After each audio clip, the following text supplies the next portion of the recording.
so happy I am. I don't care anymore. The fever is gone. I feel good on my own. If I see you again, my world will be strong. I won't let you enter it, so leave me alone. Bonsoir, je suis Anne Lacoste, la directrice de l'Institut pour la photographie et je suis très heureuse d'introduire cet événement organisé en partenariat avec Cité Philo autour de la publication de Christophe Cogniet, Éclat, sur les photographies clandestines prises dans les camps nazis. Nous sommes très heureux de pouvoir concrétiser cette programmation malgré le contexte inédit et souhaitons tout particulièrement remercier l'équipe de Cité Philo, l'équipe de l'Institut, en particulier Mathilde Charrier et Manon Tucholsky pour cette rencontre qui prend maintenant une forme virtuelle. Nous tenons aussi à saluer notre président, Marine Karmitz, puisque c'est lui qui nous a informés de la sortie de l'ouvrage de Christophe Cogniet il y a un peu plus d'un an, qui se concrétise ce soir par cet événement. Cette publication nous semblait d'autant plus importante dans le cadre plus général de l'Institut pour la photographie, puisqu'elle répond à différents enjeux dans notre développement. Le travail de recherche de Christophe Cogniet est fondé sur un travail d'archives et les archives sont au cœur de notre programme avec notre ambition patrimoniale pour la conservation et la valorisation des fonds d'archives de photographes. Surtout, elle répond à un enjeu actuel, la question de la lecture critique de l'image photographique, un programme que nous souhaitons développer en lien avec notre programme de transmission artistique et culturelle. La lecture critique de l'image, c'est aussi ouvrir à d'autres disciplines pour enrichir nos réflexions et c'est ce que nous pouvons faire ce soir dans le cadre de cette rencontre où nous associons avec Cité Philo Véronique Châtenay-Dolto qui en fait la médiation et ainsi que l'historienne Annette Wieworka. Nous vous remercions tous pour votre participation qui contribue à enrichir nos réflexions autour de la photographie. Bonne soirée. Merci Anne Lacoste et merci à toute l'équipe de l'Institut pour la photographie de Lille. Merci à tous et toutes d'être présents et de participer à distance à cette rencontre qui a lieu en direct via la visioconférence et qui sera ensuite disponible sur le site de l'Institut de la photo et sur le site de Cité Philo. Je vais faire quelques mots d'introduction. Et d'abord pour présenter les deux intervenants, Christophe Cogniet et Annette Wieworka, auxquels vous pourrez à la fin de l'entretien poser des questions. Alors Christophe Cogniet, vous êtes scénariste et cinéaste, vous avez réalisé des films documentaires, des essais filmés et des courts-métrages de fiction. Vos travaux portent notamment sur les traces et la mémoire. Vous avez engagé au début des années 2000 une méditation en 4 films sur les images confrontées aux limites de l'expérience humaine, dont votre film « Parce que j'étais peintre », sorti en salle en 2014 en France et qui portait sur les œuvres clandestines réalisées dans les camps nazis. Vous avez également filmé et écrit à propos de Boris Staslitsky, artiste déporté à Buchenwald. Votre dernier livre, celui dont on parle ce soir, Éclat, est un travail de repérage, de décryptage, d'identification et de réflexion sur les photographies prises clandestinement par les déportés à l'intérieur des camps de concentration où ils et elles étaient eux-mêmes détenus.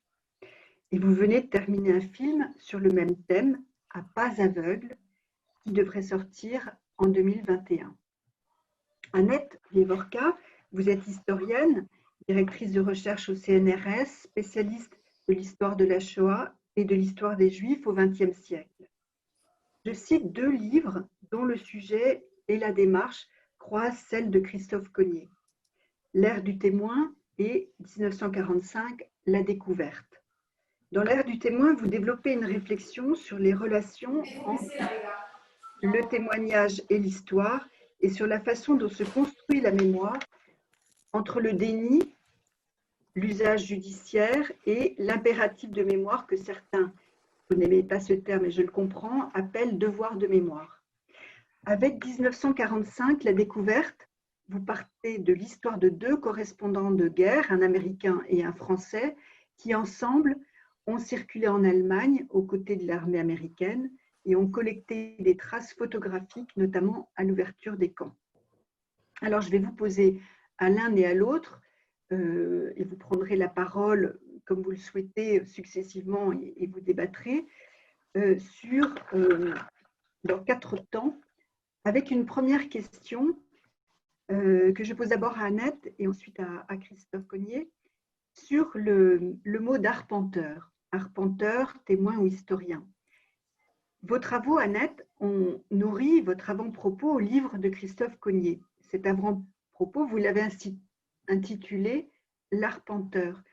C'est un très beau titre et je voulais vous interroger sur le choix de ce titre.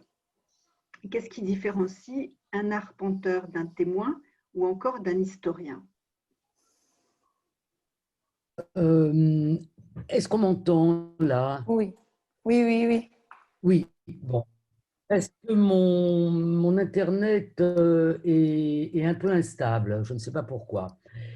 Il m'a semblé que ce titre correspondait bien à la démarche de Christophe Cogniet, qui a été en fait d'arpenter sans fin les sites des camps, notamment Brunwald, qu'il avait déjà beaucoup arpenté à l'époque où il travaillait sur les dessins et les gouaches de Boris Stassitsky, mais aussi Ravensbrück, Dachau et Birkenau, Auschwitz-Birkenau.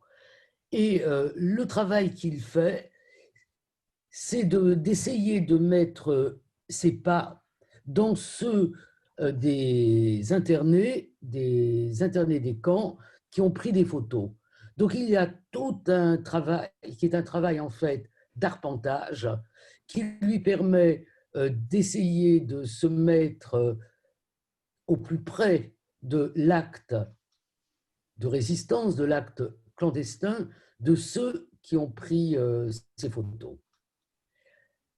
Je dois dire que pour ma part, je ne suis jamais allé à Ravensbrück, mais j'ai aussi un peu arpenté Buchenwald quand j'ai tenté de mettre mes pas dans ceux d'Eric Schwab, le photographe de l'AFP qui a pris ces clichés qui sont tellement connus de l'ouverture des camps. Et puis, j'ai beaucoup arpenté aussi Birkenau à multiples reprises. Et je pense que cet acte de passer longtemps sur les sites des camps, même s'il ne reste pratiquement rien, on ne visite pas d'un endroit, comment dire, on ne peut pas s'identifier à ceux qui ont été internés, et la plupart de ces sites ont été énormément, enfin bon, il ne reste pas grand-chose, hein. Mais c'est cela qui m'a paru correspondre le mieux à la démarche de Christophe Cogniet, à une démarche qui est une démarche physique aussi, de marcheur dans ces lieux. Christophe Cogniet, que diriez-vous de ce mot d'arpenteur? J'ai terminé, mais j'ai plus grand-chose, moi. Comment dire, moi j'ai entrepris tout ce travail là que j'ai commencé au début des années 2000 comme vous disiez, parce que j'ai eu ce choc, comme beaucoup d'entre nous, je crois, de ma génération, avec Nuit et brouillard. Et Nuit et brouillard, déjà, en regardant Nuit et brouillard à 12 ans, et j'ai pris ces images, les tas de cadavres nus, qui pour un enfant de 12 ans est quelque chose de totalement sidérant. Mais aussi, j'ai aussi à cette occasion découvert le cinéma, c'est-à-dire la démarche d'Alain Resnais, qui était déjà Alain Resnais d'aller chercher sur place, c'est l'entraveling qui cherchait des traces dans les ruines des camps, dans les vestiges des camps. Lui, il avait tourné à Majdanek principalement, et aussi à Auschwitz.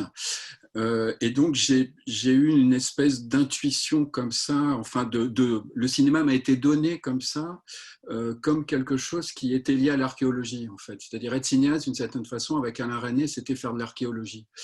Et tout le travail que j'ai essayé de faire après, en découvrant les œuvres de Boris Statliski, donc qui a fait des œuvres clandestines à Buchenwald, des aquarelles et des dessins, à peu près 150 dessins, mais aussi les autres artistes avec lui qui ont fait des dessins dans le même camp.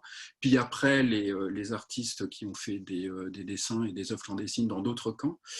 Il me fallait, pour voir ces images, pour les comprendre, aller sur place, en fait, parce qu'il y avait toujours un rapport entre ce que représentaient ces images et les sites, même si effectivement beaucoup de choses ont changé.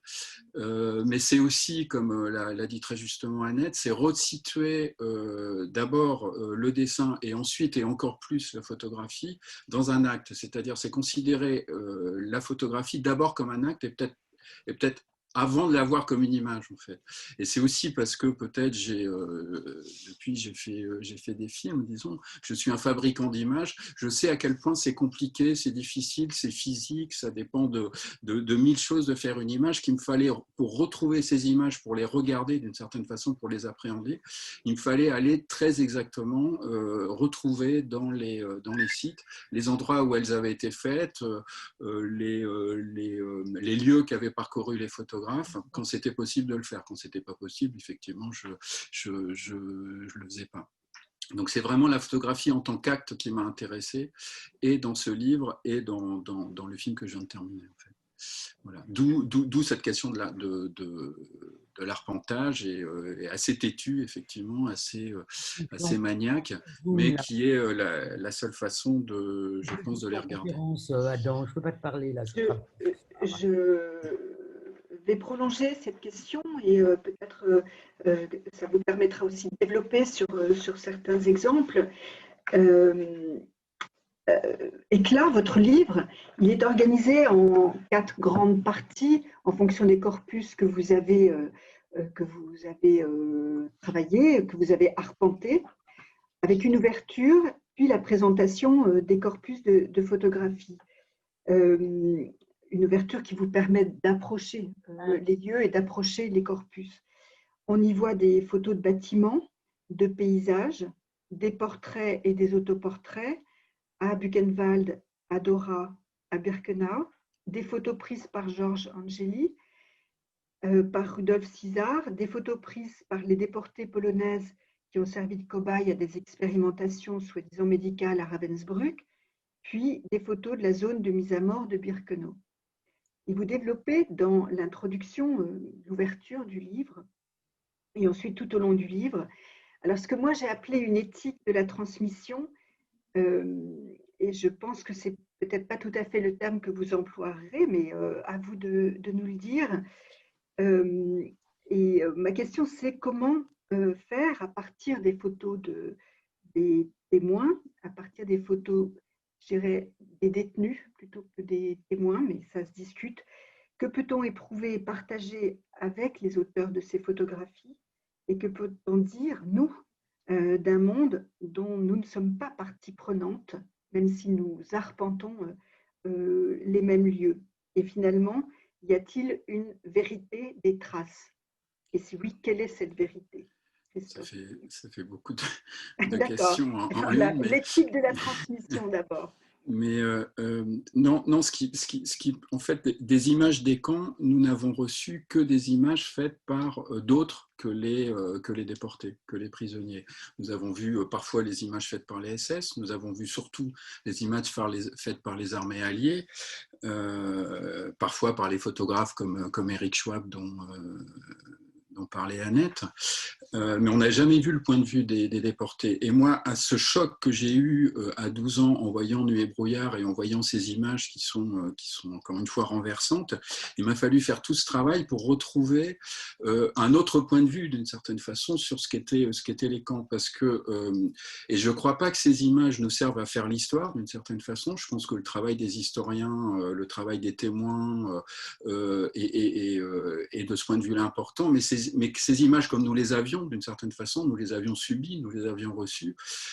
Il fallait, d'une certaine façon, faire des contre-images, chercher des contre-images. Et moi, c'est ce que j'ai cherché un petit peu, avec, encore une fois, avec les objets, et là, surtout, selon le sujet qui nous intéresse, avec les images. Donc, l'éthique de regard, elle est là. Elle est d'essayer de trouver des points de vue autres et des points de vue d'une certaine façon. D'abord, parce que les images des armées alliées avaient des buts de guerre, avaient des buts pour préparer les procès, par exemple aussi, mais aussi pour documenter les exactions SS, alors que les images des déportés, celles dont vous avez parlé, par exemple celle de Georges Angéli, n'ont pas ce but-là, vu qu'elles manquent à atteindre ce but-là, vu que pour un déporté, pouvoir photographier une exaction, c'est se mettre en danger de mort. Donc les photographies, par exemple, de Georges Angéli, les 11 photographies qui ont été faites à Buchenwald, elles ne montrent que des interstices, en fait, et des moments où il est possible de photographier. Donc, c'est aussi pour ça qu'il fallait revenir à l'acte et comprendre qu'est-ce que c'est que photographier dans ces conditions pour pouvoir regarder ces images. Alors, je ne sais pas si je réponds exactement à la question, mais c'était ça mon but premier, presque mon besoin. C'est-à-dire que je parle un peu de moi, mais ce n'est pas pour ramener les choses à moi, mais c'est en tant que témoin de ce qui m'est arrivé d'une certaine façon. C'est-à-dire que c'est en faisant ce travail d'arpentage et de regard de ces images très précisément que j'ai pu non pas chasser les autres images que j'avais vues, qui est encore une fois l'état de cadavre et tout ça qui m'ont tant marqué, mais j'ai pu les compléter d'une certaine façon, faire un écart par rapport à ces images, et cet écart me permet de mieux comprendre ce que ça a été en fait, ce qu'ont pu être ces images. Non pas comprendre encore une fois avec la pensée, mais comprendre avec les sensations en fait. Et ça me semble extrêmement important d'avoir cette appréhension par la sensation visuelle, même minime, même labile, même extrêmement fugace, mais quand même il y a une perception de quelque chose qui peut apparaître au bout d'un moment quand on fait ce travail physique d'aller chercher les images et quand on les regarde patiemment pendant des longues heures et de longues pages dans le livre. Annette, tu veux rajouter quelque chose? Non, je pense que l'historien est quelqu'un qui construit un récit à partir des traces et que dans cet ouvrage, Christophe Cognet fait œuvre d'historien. Je pense qu'il nous oblige à regarder, il nous apprend à regarder une photo. Habituellement, on ne voit dans la photo que ce qu'on a envie d'y voir, mais que l'intérêt du livre ne vient pas forcément de l'intérêt de ces photos, ces photos sont d'intérêt, je dirais, inégal. Les photos d'Angéli, je pense aussi aux fameuses, très fameuses, elles ont déjà fait couler beaucoup d'encre, photos prises à Birkenau. Ce n'est pas la photo qui nous dit quelque chose, c'est le récit que fait Christophe Cognet de la façon dont cet acte de photographier a été rendu possible. Et tout l'intérêt du livre, c'est de nous permettre, à partir de cet acte de résistance tout à fait particulier, qui consiste à trouver un appareil photo, trouver de la pellicule, risquer sa vie pour prendre les photos avec des objectifs qui sont différents, mais qui sont quand même en gros, on peut dire, un objectif de témoignage, soit de témoignage plus tard, soit de témoignage en faisant passer clandestinement ces photos. C'est le cas, on en parlera probablement, des photos des caniches, des cobayes, des lapins pris à Ravensbrück, et c'est le cas des clichés pris de l'intérieur de la chambre à gaz. Donc c'est toute cette histoire qui est restituée et qui est passionnante parce que c'est aussi un biais pour rentrer un peu à l'intérieur des camps avec ces témoignages peu nombreux. En règle générale, il y a eu des écrits faits au moment de la captivité, hein. Mais je pense que c'est une sorte d'histoire totale, c'est-à-dire qu'à partir de ces photos, bon, les 11 clichés d'Angélie, les photos un peu plus nombreuses de Darrao, les photos des... Il nous raconte chaque fois quand même des histoires qui sont les histoires de ces personnes dans les camps et de cet acte de photographier en se mettant au plus près de ce qu'ils pensent, et je pense justement, parce que c'est quand même un énorme travail, du moment où la personne a téléphoné, de la lumière, de l'ombre, des circonstances du cliché, du jour du cliché. Donc je pense que dans ce sens-là, ce livre est aussi un livre de récits, donc un livre d'histoire aussi. C'est vrai. Et, Moi, je voudrais rajouter quelque chose là-dessus, oui, c'est que les historiens parlent souvent d'archives à propos des images, c'est comme ça qu'on en parle. Et pour quelqu'un qui fait des images, les images sont toujours au présent. C'est-à-dire que ce qui m'intéressait aussi, en fait, dans ce récit dont vient de parler Annette, que je fais à chaque fois sur chaque cliché et sur chaque groupe de clichés, et c'est pour ça que c'était important aussi d'aller sur place au présent, c'est que ça ramène ces images au présent, en fait. Et il y a une espèce de surgissement, parfois, au moins dans notre esprit de regardeur ou de lecteur, et dans le film encore plus, vous verrez, il y a des moments, des surgissements comme ça de figures qui apparaissent dans les paysages, qui sont tout à fait saisissants. Et cette connaissance, encore une fois, du présent, qui n'est pas une connaissance intellectuelle, mais j'insiste vraiment là-dessus, qui est une connaissance sensible, me paraît extrêmement précieuse, puisque on se met pas à la place des déportés, évidemment, mais on est comme parachuté une demi-seconde dans ce moment-là, dans cette rencontre que constitue une photographie. Une photographie, c'est toujours une rencontre entre un photographe et quelque chose qui est photographié, toujours dans un temps qui est le même, dans un espace qui est le même. Et cette rencontre du même espace, du même temps, le récit que j'essaye d'en faire à chaque fois et le regard qu'on peut avoir sur la photographie est la trace de cette rencontre. Et ce surgissement du présent m'a été vraiment, moi, très, très précieux. Christophe, je ne voudrais pas qu'on pense que l'archive est un tas de papier poussiéreux qui appartient au passé, parce que quand l'historien ouvre un carton d'archives, où il peut y avoir d'ailleurs des photographies, il le vit aussi au présent. Bien sûr, bien sûr. Voilà. Donc, je ne vois pas de différence entre... voilà. Mais je parle parce que je serais intarissable. Cela dit, votre échange, et puis Christophe, vous avez appelé la figuration sensible, et c'est ce que vous décrivez, et pour ceux qui n'ont pas encore lu le livre, vous verrez à quel point c'est extrêmement troublant, émouvant, ces moments où effectivement se passe la rencontre à travers la photographie, a été pour vous l'occasion d'un long débat très, très savant, mais à mon avis très important, avec Georges Didier Huberman, autour de la question, je simplifie, de la fétichisation possible de ces images. Et ça, je crois que c'est un des risques, l'archive poussiéreuse dans son carton sur une étagère, et puis cette espèce de sacralisation de ces images qui sont presque comme des tabous au sens religieux du terme. C'est pour ça que c'est ma troisième question, troisième temps sur lequel vous pourriez l'un et l'autre discuter. Effectivement, dans votre démarche, il y a ce que j'appellerais, l'un et l'autre, vous venez de le commenter par avance, mais une éthique du regard, c'est-à-dire qu'est-ce que regarder ? C'est d'abord d'écrire aussi précisément et aussi justement que possible ce que l'on voit, et c'est un travail sans interpréter, mais en allant quand même à la rencontre. Donc c'est quand même une situation en permanence à retravailler, mais sans pour autant vouloir dissiper tout mystère, sans vouloir saturer par son interprétation, sans vouloir tout savoir ou tout dire, comme si il fallait accepter voilà, de rester un peu en deçà.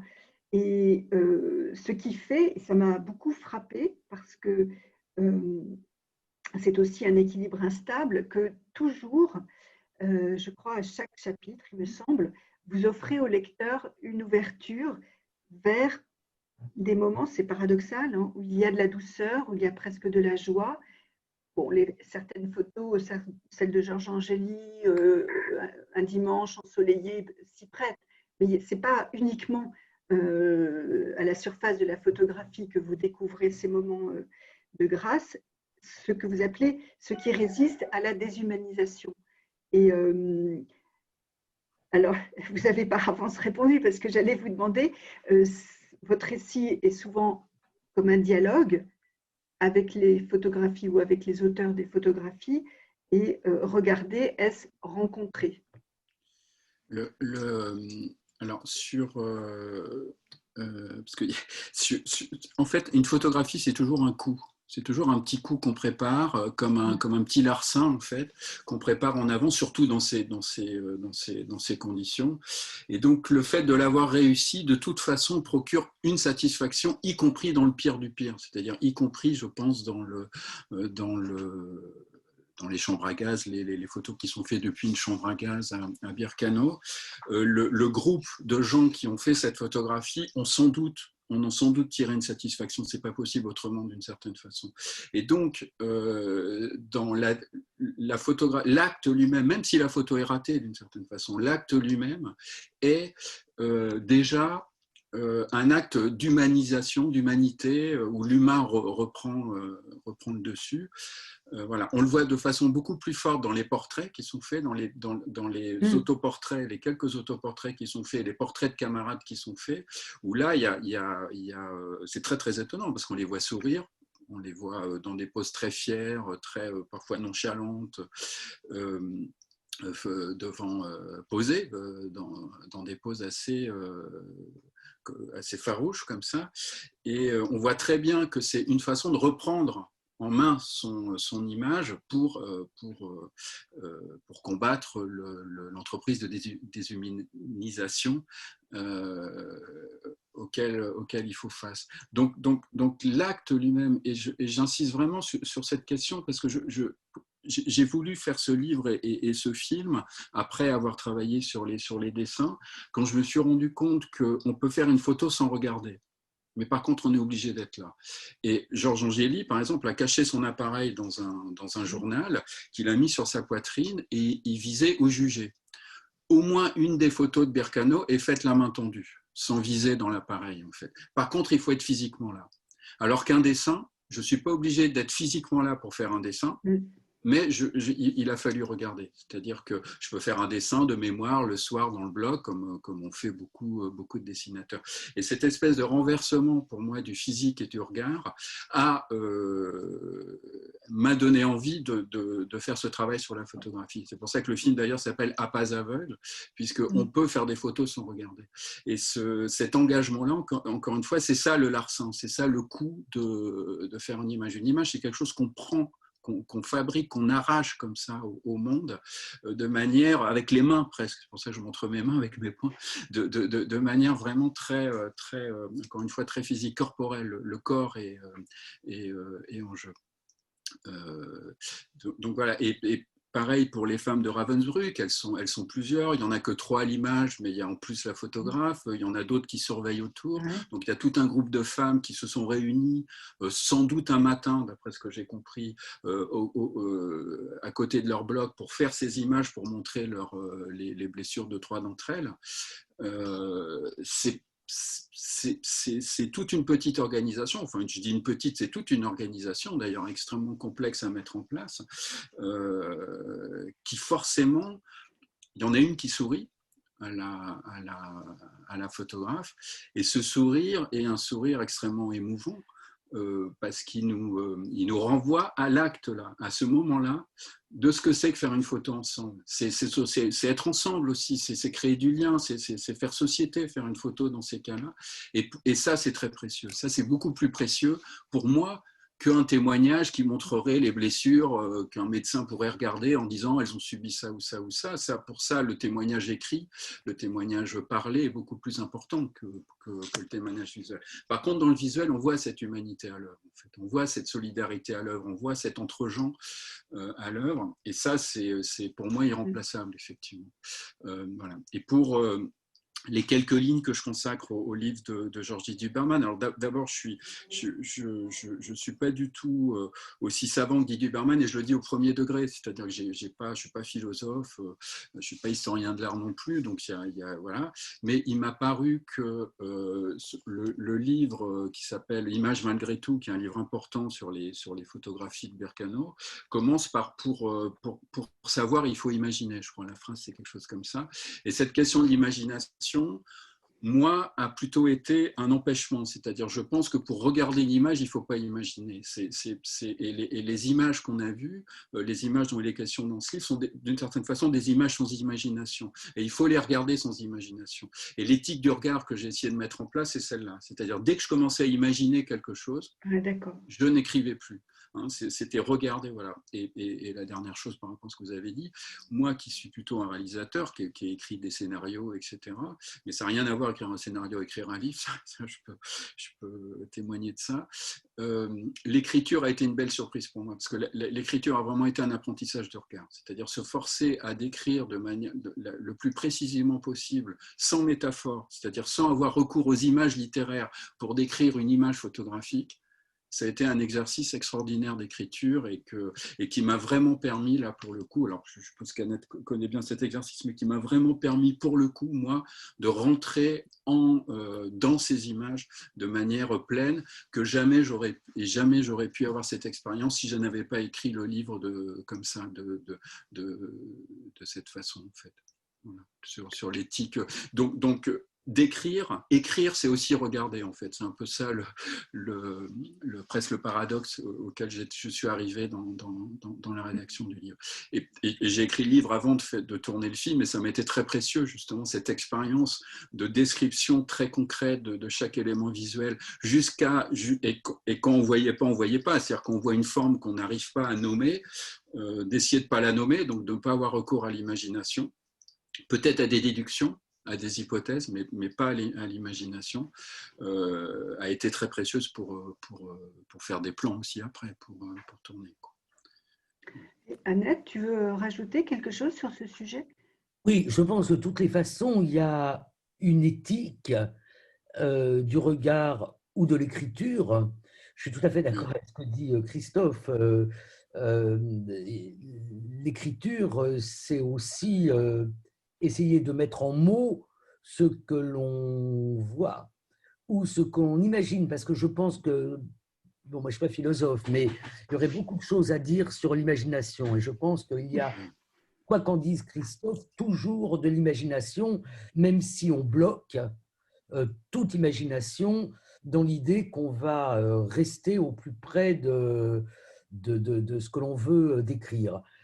Je pense aussi qu'il y a une grande réflexion éthique qui a porté principalement sur la question des camps, et que, bon, malheureusement, cette éthique n'est pas toujours là, quoi. C'est-à-dire, on a du kitsch, on a tout ce que chacun connaît. Donc, je suis désolé, à ma ligne fixe qui ne sonne jamais sonne. Voilà, donc, alors, je voudrais quand même dire quelque chose qui me semble très important. C'est que, quelles sont les images des camps? Christophe l'a dit au début, c'est les images de l'ouverture des camps. Elles sont très multiples. Il fait allusion aux images britanniques tournées à Bergen-Belsen, que tout le monde connaît avec les bulldozers qui vident les fosses. Il y a aussi une multitude d'images prises par de très grands photographes, avec beaucoup d'éthique d'ailleurs, et qui, pour certains, aussi prennent à l'aveugle, qui sont les images d'ouverture des camps. Donc, ça a installé une image du camp de concentration qui ne correspond pas exactement à ce qui est décrit d'ailleurs dans les témoignages et à ce qu'on voit dans les photos. C'est-à-dire qu'on a l'impression que le camp a été peuplé de cadavres ambulants, alors que le camp, malgré tout, était une société, certes inhumaine, mais quelqu'un me cherche vraiment, mais vraiment une société. Attendez. Yverine, je suis en Zoom avec ton auteur, avec Christophe Cognier. Je te rappelle plus tard. Au revoir à toutes. C'était l'éditrice du Seuil qui avait oublié. Désolé. Voilà, donc là, on revoit, quand on regarde notamment, je pense aux portraits qui sont pris à Dachau et aux photos d'Angélie, je mets à part, on s'aperçoit que ces hommes et ces femmes, même ces femmes très belles, très dignes, qui sont victimes de ces horribles expériences qui les mutilent et qui va causer d'ailleurs pour un certain nombre d'entre elles la mort, on s'aperçoit quand même, comme l'a dit Christophe, que c'est une société complexe. Cette société complexe, elle a été décrite par les témoignages, je pense à Germaine Tillon pour Ravensbrück par exemple, et puis brusquement, au fil du temps, et à cause de la prégnance de ces images de l'ouverture des camps, eh bien, on a perdu toute cette notion. Et c'est aussi, c'est pas ça son objet, mais c'est aussi un des mérites du livre de Christophe, et je suppose de son film, de nous rappeler cela aussi. Merci. Moi, je voudrais revenir à cette question de la vérité qui peut se dire dans les images. Ce que j'appellerais l'image comme preuve ou comme attestation, mais de quoi?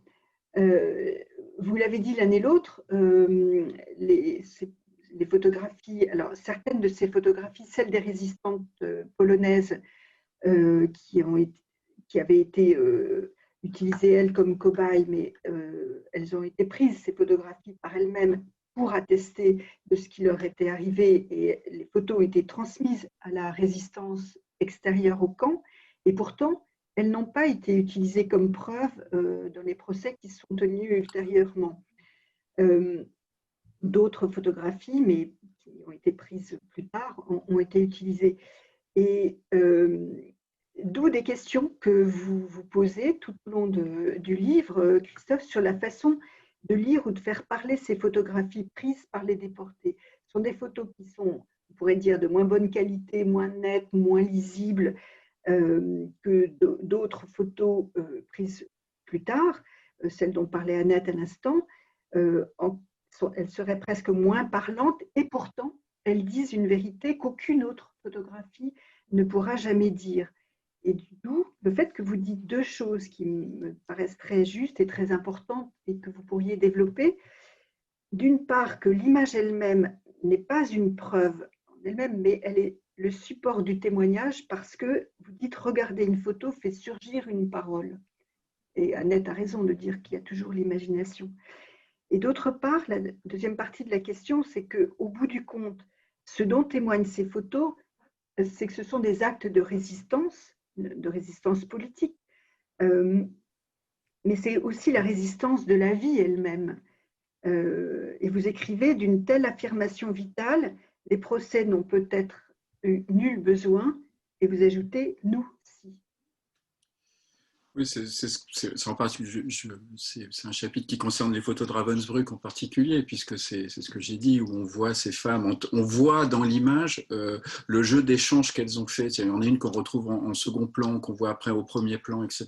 Donc il y a tout un, j'allais dire un ballet, c'est pas le mot, mais enfin toute une organisation qui permet le fonctionnement de ces images, et d'une certaine façon, quand on regarde les images, on est avec elles, et c'est cette vie-là qui nous amène ces images beaucoup plus, encore une fois, qu'un témoignage qui serait très précis sur les blessures qu'elles ont eues. D'abord qu'on voit très peu sur ces images, en plus, c'est-à-dire que c'est là où on voit que ces photographies-là, après, dans ces conditions-là, il est quasiment impossible de documenter de manière scientifique, de manière clinique, les blessures qu'elles ont eues. C'est impossible, en fait.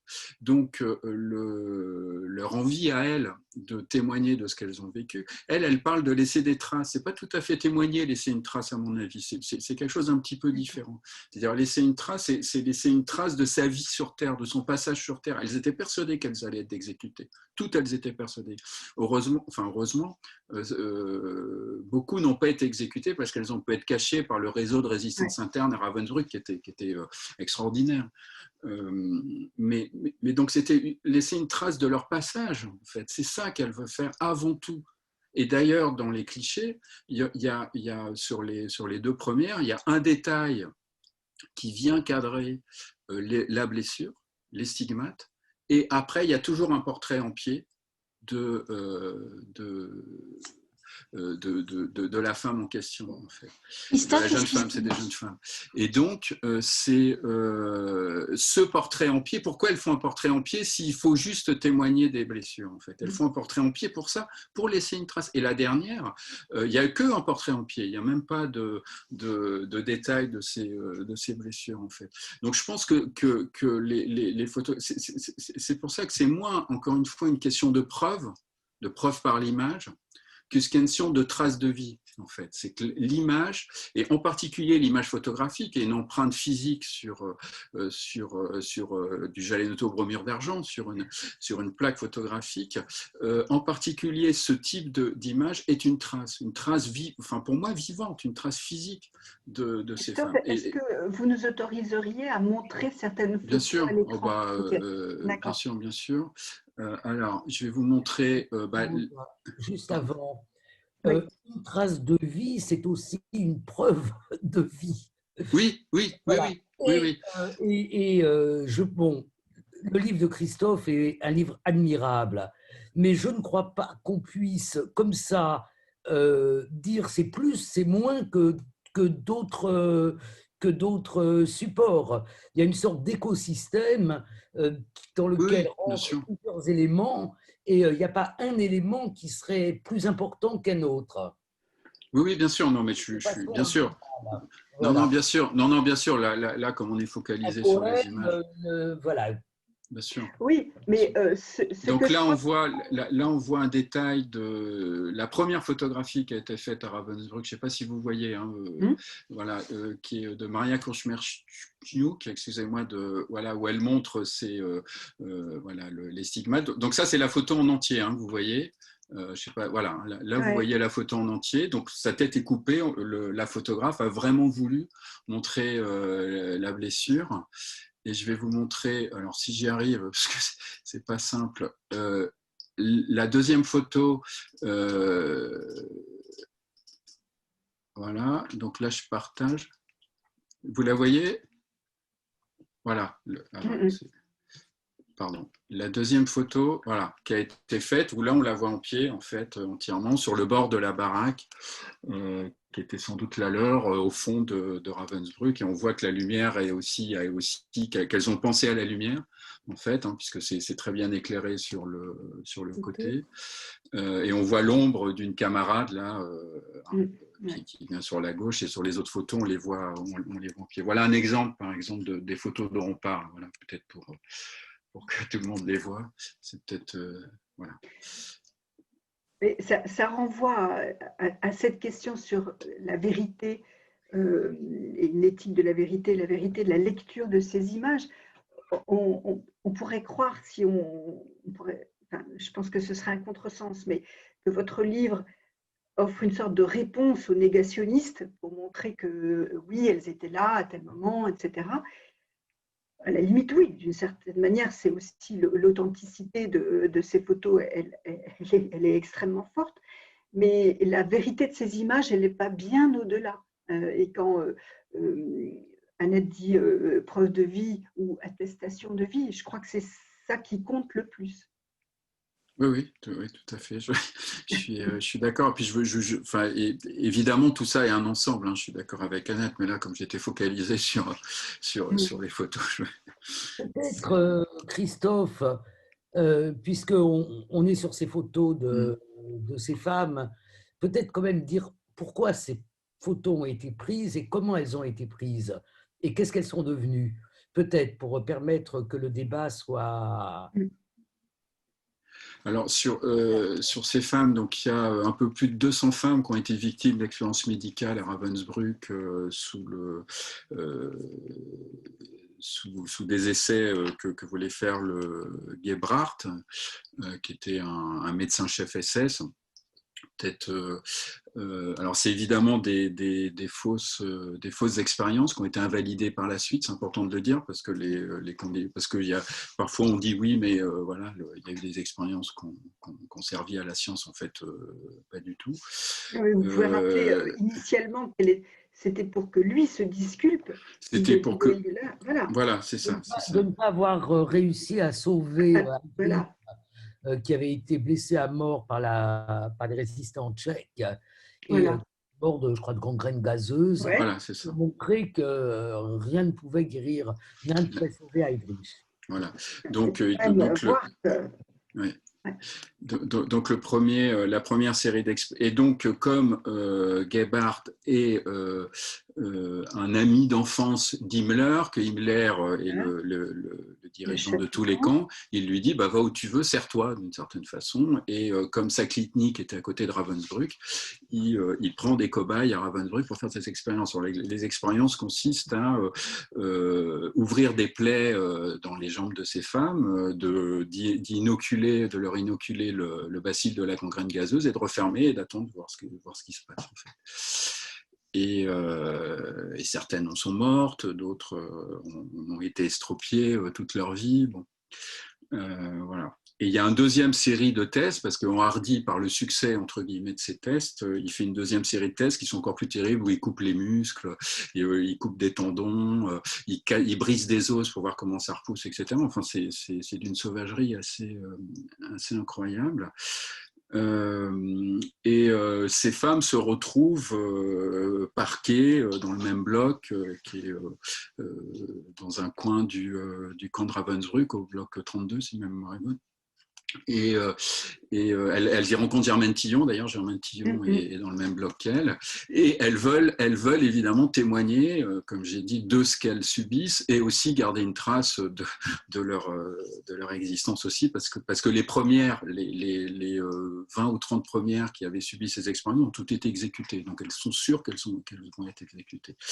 Et parmi ces jeunes femmes, c'est toutes des jeunes femmes, hein, des lycéennes, des étudiantes, des jeunes étudiantes. Et parmi ces jeunes femmes, il y en a une qui s'appelle Johanna Slidlowska, qui est une jeune professeure d'art plastique qui sait prendre des photos. Et donc, je ne sais pas comment, les témoignages divergent là-dessus, elles arrivent à trouver un appareil photo en achetant l'appareil photo à une arrivante, parce que leur bloc était à côté de la tente, de la grande tente où les arrivantes étaient placées pendant plusieurs jours dans des conditions d'hygiène épouvantables. Et donc elles achètent un appareil photo à une arrivante. Dans cet appareil photo, il y avait déjà une pellicule qui était déjà impressionnée. Il y a 2 clichés qu'on n'arrive pas à identifier, qui sont flous, etc., dans cette pellicule, contre de la nourriture, en fait. Les témoignages disent ça. Hein. Il y a, encore une fois, il y a quelques différences entre les témoignages, mais ce que je viens de dire, on peut l'assurer. Et donc, elles organisent un jour, sans doute un matin, encore une fois, d'après la lumière, et je suis allé, ça sert à ça aussi d'aller sur le site, parce qu'on se rend compte de ça, c'est-à-dire en fonction de si c'est de l'Est ou de l'Ouest, etc. Bon. L'arrivée de la lumière.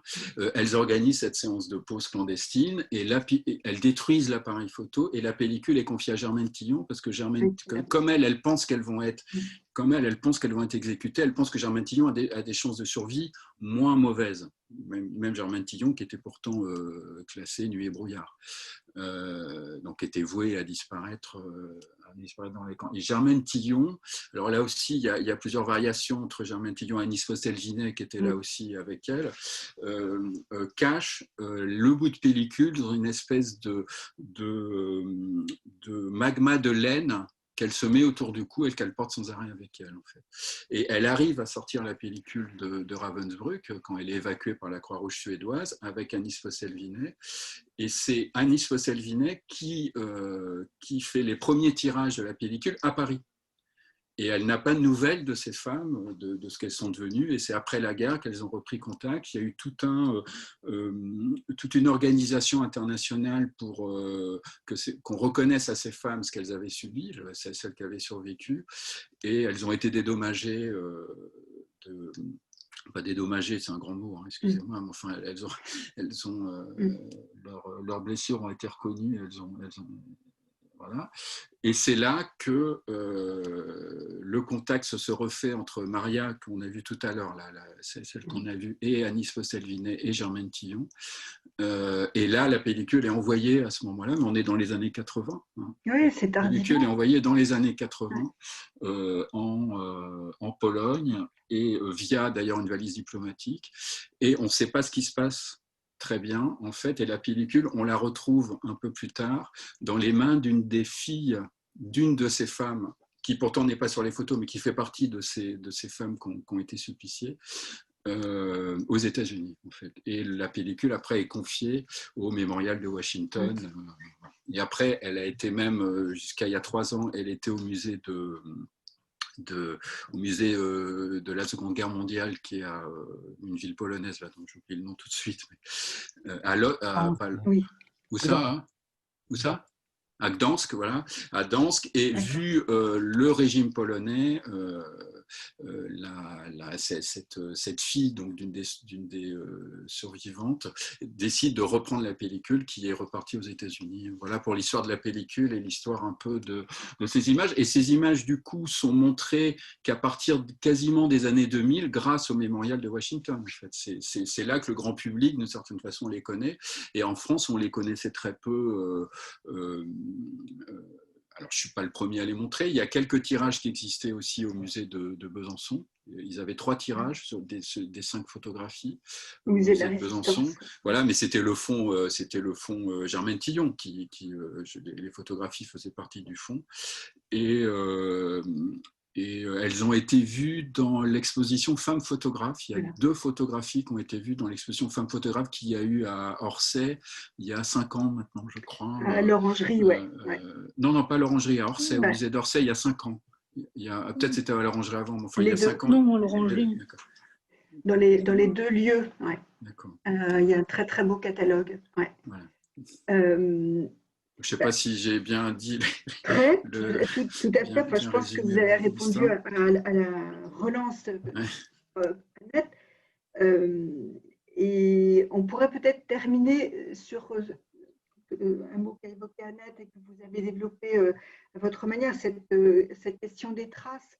Parce que votre livre s'ouvre sur le sol, vous arpentez. Alors, je pense que c'est à Buchenwald, mais je ne suis pas certaine. Les allées qui, comme dans beaucoup de ces lieux, sont une sorte d'évocation, mais où remontent, lorsqu'il pleut, des petits cailloux blancs, des petits éclats blancs. Et vous terminez, c'est la dernière phrase de votre texte, par une phrase: passer la pluie, les petits éclats blancs affleureront à la surface de la terre. Comme s'il y avait une sorte de permanence de ces traces.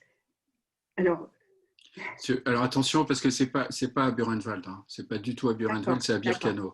Et c'est même à Birkenau, autour des chambres à gaz de Birkenau, les chambres à gaz 4 et 5 de Birkenau. C'est très important. À Buchenwald, il n'y a pas ce type d'os, parce que à Buchenwald, les gens qui ont été tués et dont les cendres ont été répandues, c'est à l'extérieur du camp, en fait. Il y a des fosses à l'intérieur du camp. Et on n'est pas du tout dans la même échelle d'extermination. On n'est pas du tout dans la même échelle pour mémoire, de mise à mort. À Buchenwald, il y a 56 000 morts pour à peu près 230 000 à 240 000 déportés qui y sont passés. À Auschwitz, Annette, tu connais, on est dans quelque chose de bien pire, mais qui est sans commune mesure. Mais ce qui m'intéressait, moi, là-dessus, c'est d'abord, parce que ce que je n'ai pas dit, c'est que ce livre est pour moi une louange aux photographes, vraiment. C'est un exercice d'admiration sur ce qu'ils ont fait. Et donc, je parlais sans cesse sous le regard, d'une certaine façon, des victimes. Donc, c'était très important pour moi de commencer le livre. Le livre commence par ce moment où Tal Brutmann, qui est un historien français, me montre que il y a des endroits autour des ruines des chambres à gaz à Birkenau où on retrouve des os comme ça qui remontent effectivement quand la pluie les fait remonter du sol. Alors, c'était d'abord pour partir de là, pour partir de ce travail d'archéologue et de traces physiques. Et c'était associer la photographie à ça, c'est-à-dire de dire la photo est une trace physique, comme les photographies. Donc, c'était situer la permanence des victimes dans tout mon travail et tout ma réflexion et ma méditation. C'était rendre hommage aux victimes et à ces photographes qui ont fait des trucs, et c'était placer une sorte d'équivalence. C'est pas la même chose du tout, hein, des restes humains et une photographie, mais il y a une équivalence qu'on peut faire dans la trace physique que c'est, et j'insiste en particulier, à l'époque on utilisait des pellicules. Maintenant avec le numérique, il y a plus de trace, ce n'est plus une trace physique, c'est un calcul, une image, alors qu'à l'époque, une pellicule, c'est vraiment une trace physique, c'est la lumière qui marque physiquement une pellicule pour faire une image. Et cette dimension est pour moi primordiale dans la prise en compte de ces images. Et je pense qu'un des intérêts possibles aussi de ma réflexion, c'est un moment où on est en train de changer de régime d'image. Avec le numérique, on change totalement notre rapport aux images. Les images sont fabriquées de façon totalement différente. Et je pense que revenir et comprendre ce qu'était l'image à cette époque-là pour ces gens-là n'est pas inintéressant à notre époque où notre rapport aux images est en train de changer. Et c'était le mot éclat, évidemment, qui est la métaphore, voilà, qui est la métaphore de tout le processus de figuration ou de rendre, voilà, de restituer aux images. Oui, c'était ces éclats blancs qui sont des éclats d'os, hein, des victimes, puisque après les crémations, il restait des os qui n'avaient pas été consumés. Et parmi les Sonderkommando, donc les gens qui travaillaient dans les chambres à gaz, les déportés qui étaient obligés de travailler dans les chambres à gaz, certains, on leur demandait de broyer les os, en fait, pour qu'il reste peu de traces, mais évidemment, il y a ces éclats qui apparaissaient. Et éclat renvoie aussi, évidemment, au coup d'éclat que représente pour moi la prise de ces photographies, en fait. Donc il y avait cette espèce de double métaphore autour voilà. C'est la preuve que les éclats demeurent et que les traces n'ont pas disparu. Ouais, à jamais. Pour moi, il y a quelque chose de l'ordre de la permanence qui est comment dire, indépassable. Enfin, je veux dire, voilà, ça c'est sûr.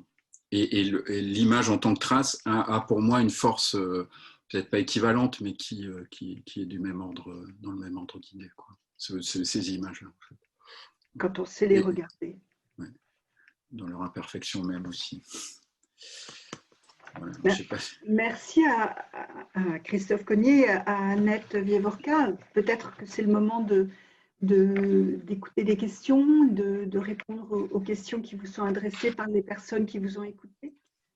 Alors, ce n'est pas moi qui dirige les opérations techniques, et donc je vais laisser à l'équipe de l'Institut pour la photographie le soin de vous donner accès aux questions. Oui, bonjour. Donc vous pouvez poser vos questions dans le chat si vous le souhaitez, et on vous donnera la parole. Voilà, on ouvrira votre audio. Donc vous pouvez écrire si c'est bon pour vous vos questions, voilà, dans le chat qui est juste en bas. Là, vous parlez aux spectateurs. Oui, voilà, je parle à tout le monde.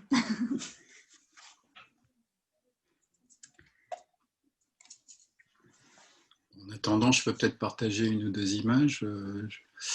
Qu'est-ce qu'on peut montrer, Annette, qu'est-ce qu'on peut montrer à ton avis les autoportraits, peut-être. Peut-être les images d'Arao, parce que c'est peut-être celles, bon, on a vu celle de Ravensbrück, mais peut-être que c'est les portraits d'Arao qui sont... D'accord, je vais essayer de les trouver, hein, parce que c'est là où il y a le plus d'images, donc c'est le plus long à trouver, mais je vais y arriver.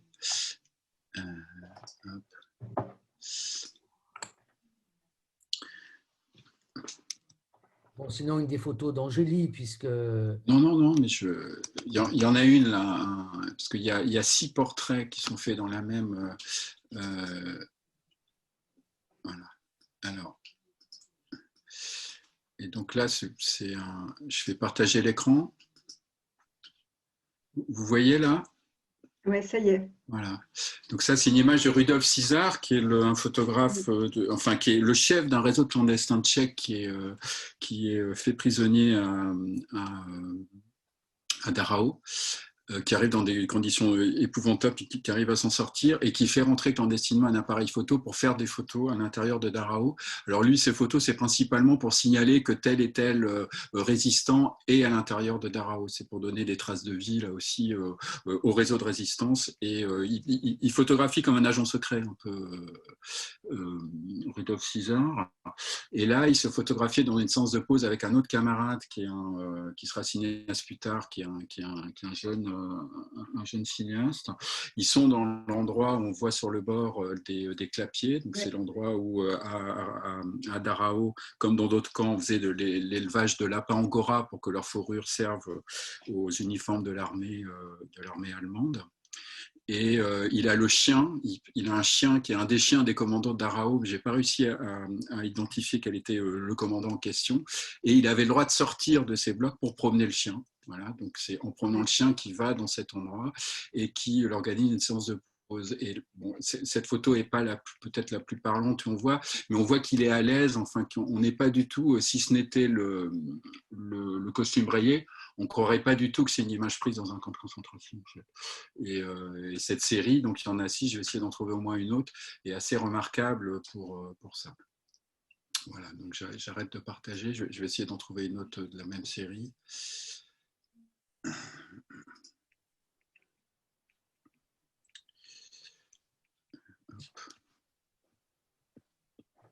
Et il a fait, c'est pas facile parce qu'il a fait une cinquantaine de photographies, 50 photos sont sorties du camp, il en a fait peut-être plus. Mais...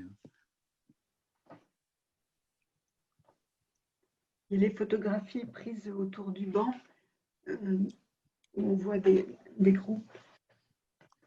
Bah, par exemple, alors ça, c'est pas autour du banc, mais il y a celle-là qui est la distribution de soupe dans le Révire, voilà. Donc qui est l'infirmerie, qui est l'infirmerie du camp. Du camp. Alors, est-ce que vous la voyez là? Oui. Faut me dire parce que j'ai pas de retour, mais en fait, sur ce que vous voyez ou pas. Oui, on le voit et vous avez une question qui vous voilà. est. D'accord. Okay, bah, je sais pas si vous voyez la question. Ouais. Non, je vois pas la question. La question est la suivante. Les nazis ont-ils le même prix des photographies dans les camps? Annette, tu peux peut-être répondre mieux que moi, je sais pas. Oui, il y a beaucoup de photos, par exemple. Bon, d'abord, il faudrait voir les périodes. Hein. Oui. Donc, dans la première période d'ouverture des camps avec le début du nazisme, il y a beaucoup de photos qui servent à la propagande, qui est en même temps une propagande de terreur. Et puis ensuite, à l'intérieur des camps, il y a tous ces portraits qu'on connaît, c'est-à-dire les photos anthropométriques des détenus, qui sont donc des photos prises, pas forcément par les nazis, mais en tout cas parce que ça peut être des photographes détenus. Oui, à la demande des nazis. À la demande des nazis. Et puis, par exemple, si on prend Auschwitz-Birkenau, qui a été, enfin, tous les camps ont été des chantiers perpétuels, il y a toutes les photos qui ont été prises par la Bauleitung. Et puis, il y a aussi pour Birkenau le fameux album d'Auschwitz, sur lequel Tal Brugmann et deux de nos collègues allemands ont publié un livre en faisant, j'ai envie de dire, un travail qui ressemble un peu à celui de Christophe sur l'ensemble de ces photos de cet album qui est connu depuis... certaines photos ne se connaissent plus toujours, et l'album en tant que tel, depuis en tout cas depuis le procès de Francfort, depuis les années 60. Et on peut rajouter... L'originalité du travail de Christophe Cognet, c'est d'avoir créé un corpus d'un petit nombre de photographes et d'un petit nombre de photographies qui ont comme caractéristique d'avoir été prises clandestinement dans les camps par des détenus. Alors, ce qu'on peut rajouter aussi sur les photos des SS, c'est que dans la plupart des camps, il y avait des services photographiques qui étaient une sorte de boutique, parce que Georges Angéli travaillait dans une telle boutique, par exemple, et donc était chargé de faire les photos officielles pour les SS, mais qui servait aussi aux soldats SS qui étaient autour des camps ou dans les camps, de magasins. Donc, ils avaient des appareils photo, ils venaient acheter de la pellicule, ils la faisaient développer, tirer, etc. Et parmi ces soldats, tout ce personnel allemand et SS qui était autour des camps, certains ont fait des photos, parfois de l'intérieur des camps, parfois de l'extérieur, des photos amateurs, et parfois même on fait des photos par exemple, autour de Buchenwald, il y a des photos de pendaison qui ont été faites par un amateur allemand, SS, qu'on a retrouvé. Il y a des habitants autour alors c'est pas des SS, mais il y a des habitants autour des villes aussi,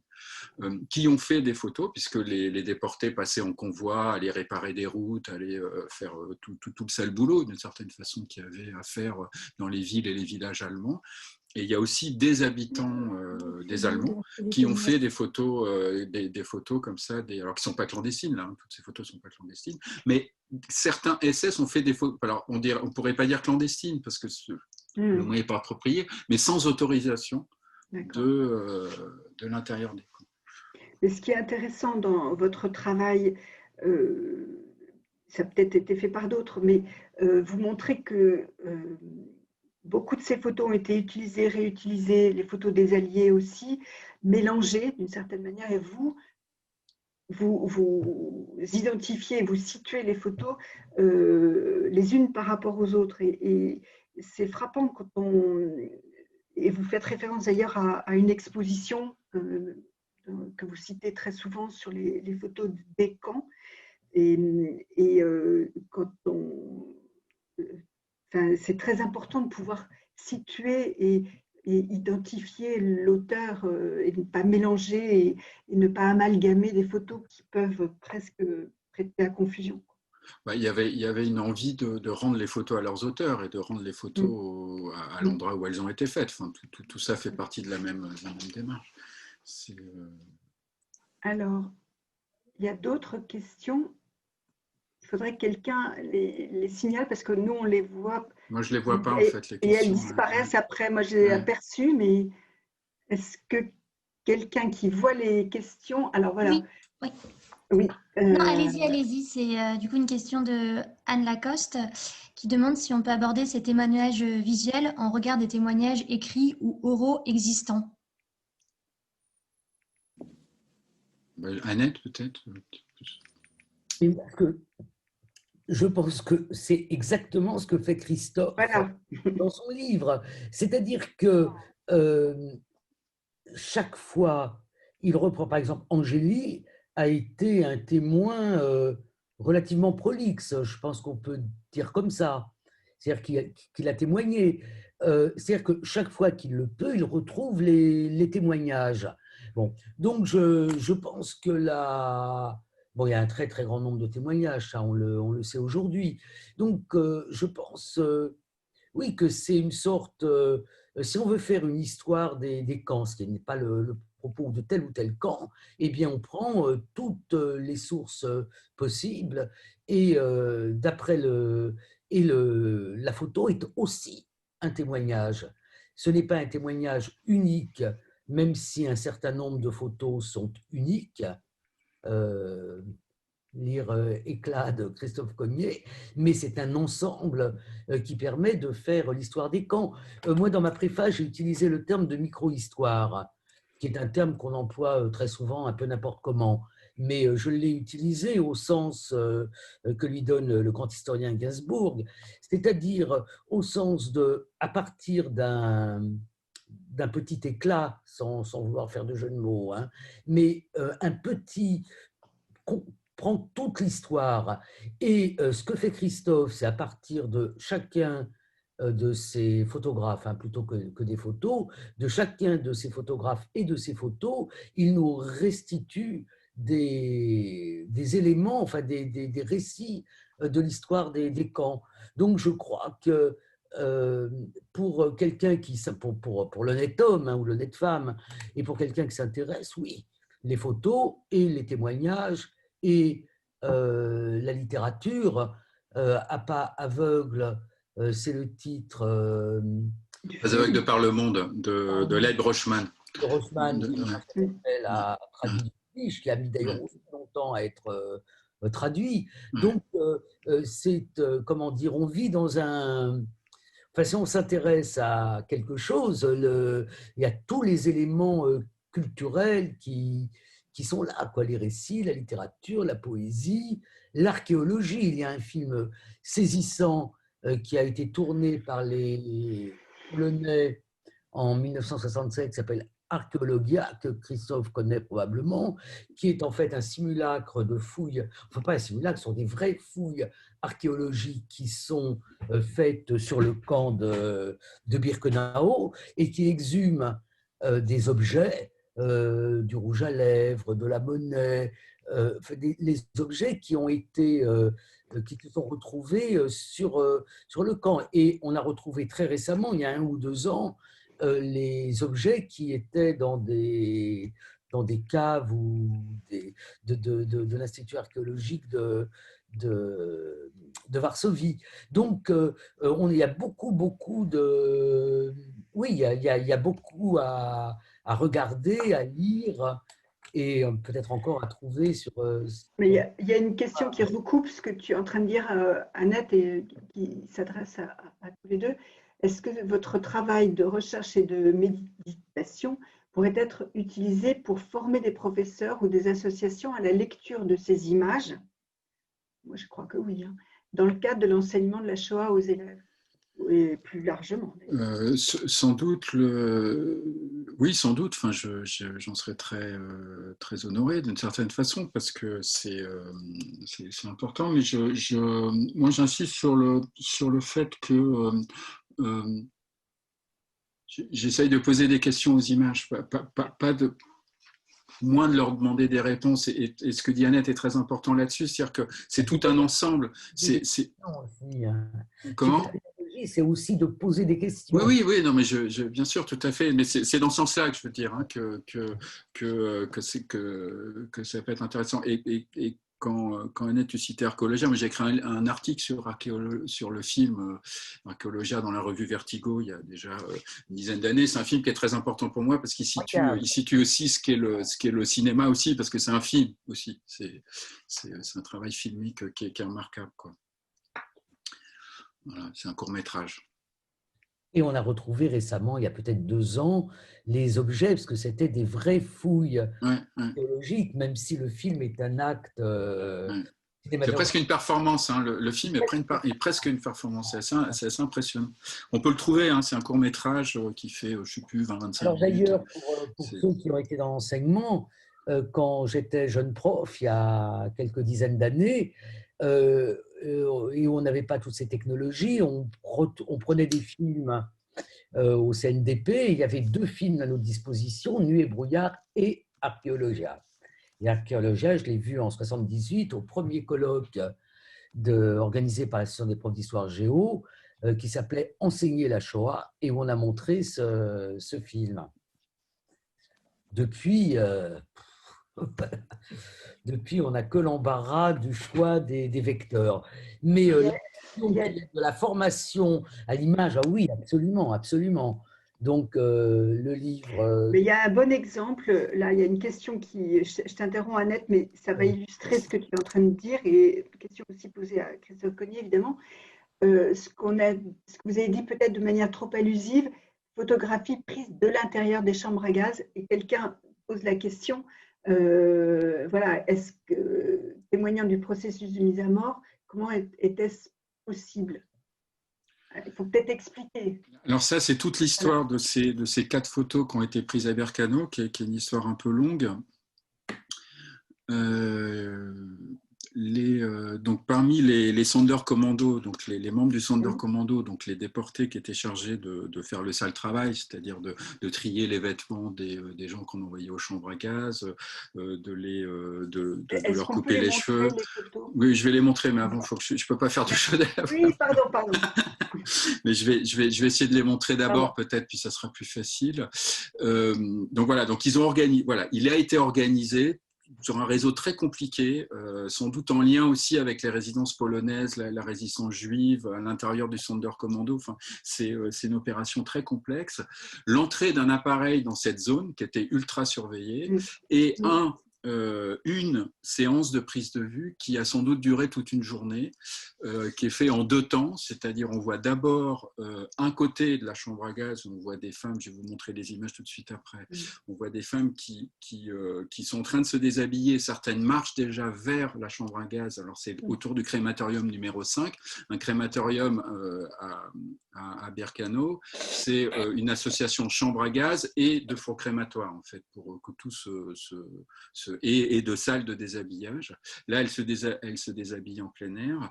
Donc, il y a des photos qui sont faites là. Et après, il y a des photos où on voit, une fois que des gens ont été tués dans la chambre à gaz, on voit des corps allongés et qui sont en train d'être jetés dans une fosse dans laquelle il y a le feu pour être dans une crémation. Et ces 2 photographies sont faites par des gens du Sonderkommando, donc par des gens qui travaillent dans la chambre à gaz, depuis l'intérieur d'une chambre à gaz vers l'extérieur. Alors, je vais vous les montrer.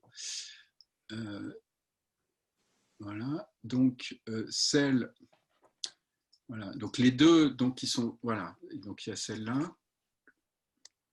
Donc je la montre en entier de ce qu'on a. Alors, si ça veut bien s'ouvrir. Attendez, parce que c'est des problèmes informatiques. Voilà, donc alors il faut que je fasse partager l'écran. C'est pas ce qui est le plus simple. Je m'excuse, hein, c'est pas, je suis pas très doué pour. Est-ce que vous la voyez l'image là? Oui. Voilà, ça y est. Vous la voyez? Voilà. Donc on voit la découpe. Hein, on voit la découpe de la porte qui est située vers on voit, vous voyez, là, la fumée. Il y a la fumée. Donc là, c'est une des fosses de crémation, il y en avait plusieurs. On voit les barbelés qui sont à la délimitation du camp à cet endroit. On voit les membres du Sonderkommando, c'est eux là, ils ont souvent une casquette haut blanc, pantalon noir, en train là ils amènent on voit hein, qu'ils amènent les corps dans la fosse. Voilà. Et on pense avec Tal, parce qu'on en parle, que ce personnage-là est un SS, puisqu'il a les pantalons bouffants, il tient un carnet et il a sans doute un chapeau. Et c'est le seul qui regarde vers les autres, en fait, alors que tous les autres regardent vers là. Donc il est probable, puisque Alter Falginberg, qui est une des personnes qui a participé à cette opération de prise de vue, parce que ce qu'on n'a pas dit aussi, c'est que la plupart de ces opérations de prise de vue étaient collectives. C'était engagé à chaque fois des collectifs. Donc là, c'est un collectif qui fait la photo, même si c'est un photographe, Alberto Herrera, qui appuie sur l'appareil et qui a l'appareil photo en main. C'est un collectif qui s'organise, là, par exemple, pour surveiller autour pendant les prises de vue. Et donc, Alter Falginberg, qui a survécu, témoigne à plusieurs reprises de ces images et dit qu'il y a un SS dans les images. Et en cherchant, c'est la seule figure. Mais vous voyez la définition, le flou, comme c'est des images qui sont faites vite, etc. Évidemment, là, on est dans des suppositions. Voilà. Et donc, il y a une autre photo qui est faite. Donc, elle est doublée d'une certaine façon. La prise de vue est doublée. Donc, une autre photo est faite. Elle arrive dès que j'arrive. Voilà. La personne qui a posé la question, visiblement, disait qu'elle voulait savoir si c'était d'autres photos encore ou si c'était bien. Non, c'est celle-ci. C'est celles qui sont connues. C'est celles dont parle Titi Berman et tout ça. Hein. C'est de là. Qui ont fait cette espèce de polémique au moment de cette grande exposition avec un très beau catalogue, d'ailleurs, Images du camp à l'hôtel Sully à Paris, et cette espèce de polémique entre Didier Obermann, Gérard Wagemann, Lanzmann, Godard. Il n'y a pas de photos, il n'y a pas de photos du gazage. S'il y en a, ces photos sont des photos du gazage, mais ça n'en est pas, hein, puisque Christophe vient de l'expliquer, elles ont été prises de la chambre à gaz. On voit la crémation des corps, et Godard disant godardisant, si on cherche bien, on finira par en trouver. Enfin, je caricature. Hein. Non, mais c'est vrai, non, mais c'est ce qu'il Non, a mais dit. c'est ça, oui. Ouais. C'est ce qu'il a dit. Répondant, si jamais il y en avait, moi, je les brûlerais. C'était ça, en gros le débat. Bon, maintenant, c'est des débats d'il y a maintenant 20 ans, et j'ai l'impression que ce sont plus des débats qui sont plus vivants. Moi, dans le livre, c'est un débat dont je refais l'histoire, parce que je remonte l'histoire même au mot de Rivette sur le Travin est une affaire de morale, en fait, puisque la question de l'éthique des images vient de ça. Voilà. Et ce qui est intéressant, c'est que le premier qui parle de ça, c'est à propos d'un film de Samuel Fuller. Samuel Fuller lui-même qui a filmé l'ouverture d'un camp à Fackelno et qui après fait un film qui est un film extraordinaire qui est en français, je ne sais plus comment il s'appelle, qui est l'histoire de l'armée qu'il a suivi, qui s'appelle Vers la gloire en français ou quelque chose comme ça. Voilà, donc c'est pour ça que une des choses, je pense, qui fait que j'ai fait ce travail, c'est parce que j'ai fait des films. C'est-à-dire que cinéma et photographie et histoire et archéologie sont des choses qui sont vraiment liées de façon très intime, presque intriquée. Et dans tous ces débats, on retrouve toujours le cinéma, la photographie à un coin du bois, d'une certaine façon, qui revient.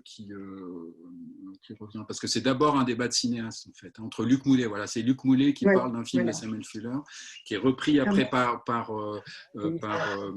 Rivette, voilà, et l'éthique circule. Après, la question de l'éthique de l'image vient dans la bouche de Lanzmann à propos du film de Spielberg. Voilà. Elle devient considérable à partir de 85, voilà, quand est diffusé le film de Lanzmann. Voilà. Et quand Lanzmann, anime ce débat pendant...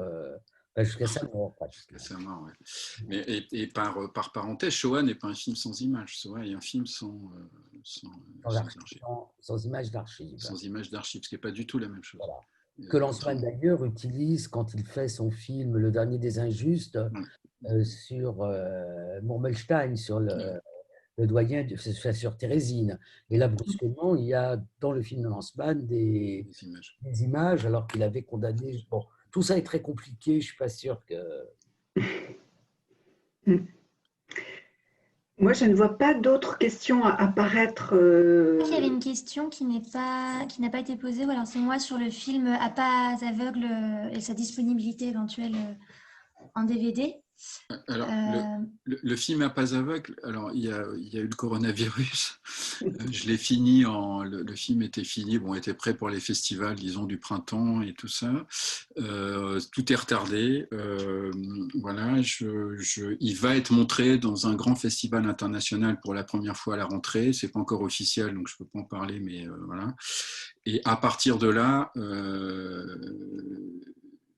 à partir de ce festival, on organisera une sortie d'abord en salle de cinéma, qu'on espère en 2021, du coup, si tout va bien à l'automne, mais je ne peux pas m'engager du tout pour le distributeur. Et voilà, et à partir de ce moment-là, il sera disponible pour organiser des projections. Et les DVD, VOD, alors avec la chronologie des médias, comme tout change très vite en ce moment, je ne sais pas quand ça sera disponible. Mais, on ira le voir au cinéma. Mais c'est mieux de le voir en cinéma, les films, si les salles sont ouvertes. Même masqué. Voilà, avec des gens assis à soi. Voilà, puis surtout, surtout sur la question du grand écran, c'est-à-dire qu'à la télé, en fait, à la télé, notre vision centrée n'est pas débordée, alors qu'au cinéma, notre vision est débordée. Donc, on est dans l'image au cinéma et à la télé ou devant un ordinateur, on n'est pas dans l'image. Et ça change complètement notre rapport à la fiction, notre rapport aux histoires, notre rapport à l'espace, notre rapport au temps. Le fait, un paysage dans lequel on est immergé au cinéma, un paysage qu'on voit sur un petit écran, la perception n'est pas du tout la même. En fait. Et une action, etc. Donc, c'est très, très important de voir les films qui sont pensés pour les salles de cinéma dans les salles de cinéma. Voilà.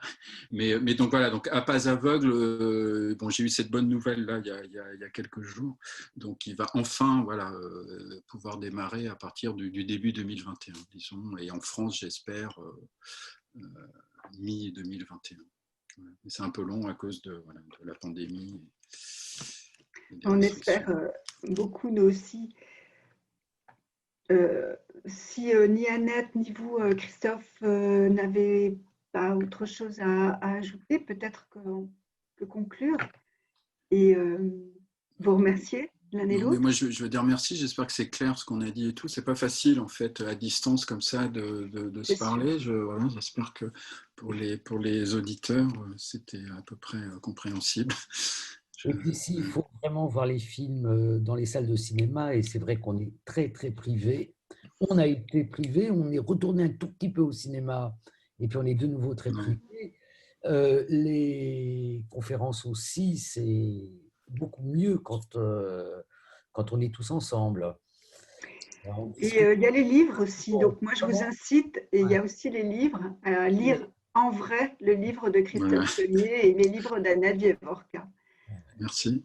Alors, merci beaucoup à tous les deux et merci à l'équipe de l'Institut pour la photographie. De là où on est chacun, on n'est pas sur place, mais merci et j'espère à très bientôt sur place et ensemble. I'm so happy I am. I don't care anymore. The fever is gone. I feel good on my own.